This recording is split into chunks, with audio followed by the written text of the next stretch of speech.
मेरी माँ एक छोटी दुकान चलाती थी। उससे जो भी कमाई होती है उससे हमारा गुजारा चलता है। मेरी माँ की एक आंख नहीं होने की वजह से मैं उनसे नफरत करता हूँ, क्योंकि जब भी वो मेरे स्कूल में आती हैं, मेरे दोस्त मुझे तेरी माँ की एक ही आंख है कहकर चिढ़ाने लगते हैं। मेरी यह इच्छा थी कि मेरी माँ मेरी पर्सनल दुनिया से दूर रहे।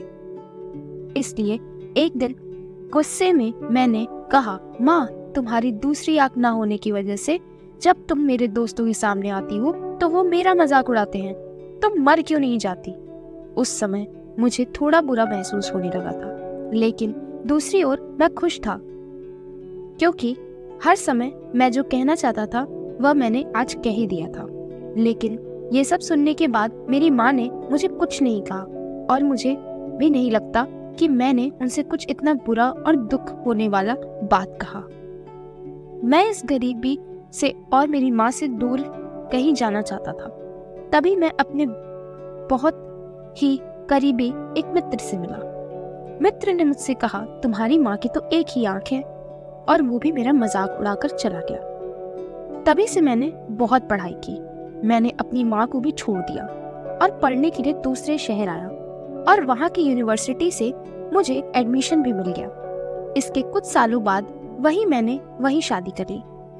मैंने खुद का घर भी खरीद लिया था, फिर मेरे बच्चे भी हो गए थे। अब मैं खुशी से एक सफल इंसान की तरह जी रहा था। मुझे यह जिंदगी बहुत पसंद थी।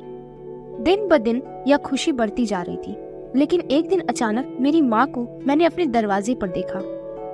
तब सभी मुझसे पूछने लगे कि ये कौन है, तो मुझे कहना पड़ा कि ये मेरी माँ है। तब मुझे ऐसा लगा जैसे मेरी सारी खुशियाँ आकाश से नीचे गिर गई हैं। मेरी माँ की एक आंख के डर से मेरी छोटी बेटी भी भाग गई थी। तभी मैंने भी मेरी माँ से पूछा, तुम कौन हो? मैं तुम्हें नहीं जानता। मैंने इन्हें डांटते हुए कहा, तुम्हारी हिम्मत कैसे हुई मेरे घर आने की और मेरी बेटी को डराने की? चली जाओ यहाँ से। इतना सुनने के बाद मेरी माँ ने शांति से मुझे जवाब दिया, ओह, मुझे माफ करें, शायद मैं गलत एड्रेस पर आ गई, और वह चली गई। मैंने भगवान का शुक्रिया अदा किया कि उन्होंने मुझे नहीं पहचाना।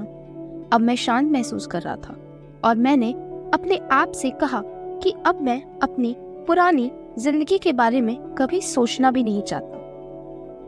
कई दिन खुशी से बिताने के बाद एक दिन मेरे पुराने स्कूल का लेटर मेरे सामने आ गया।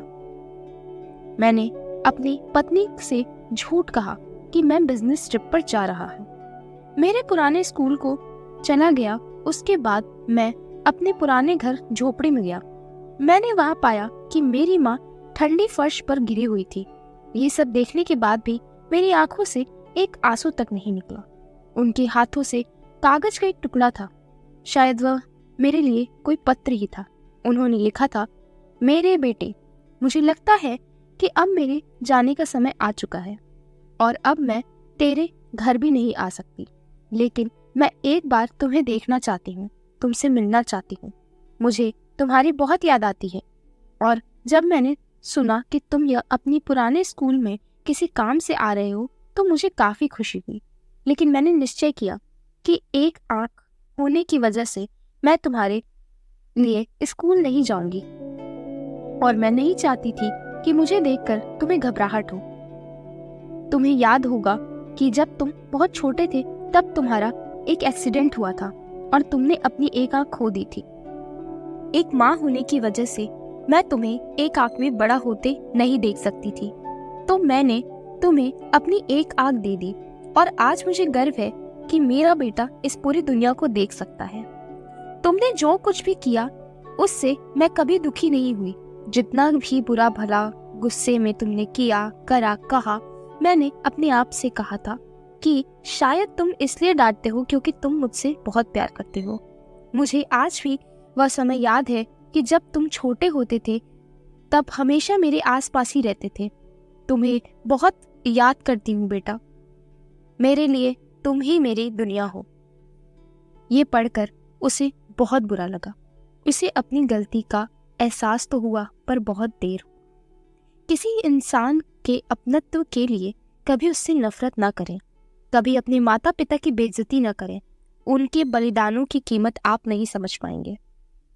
तो अपने माता पिता की कदर करें, उनका मान सम्मान करें और समाज की वजह से कभी भी अपने माता पिता को ना छोड़ें।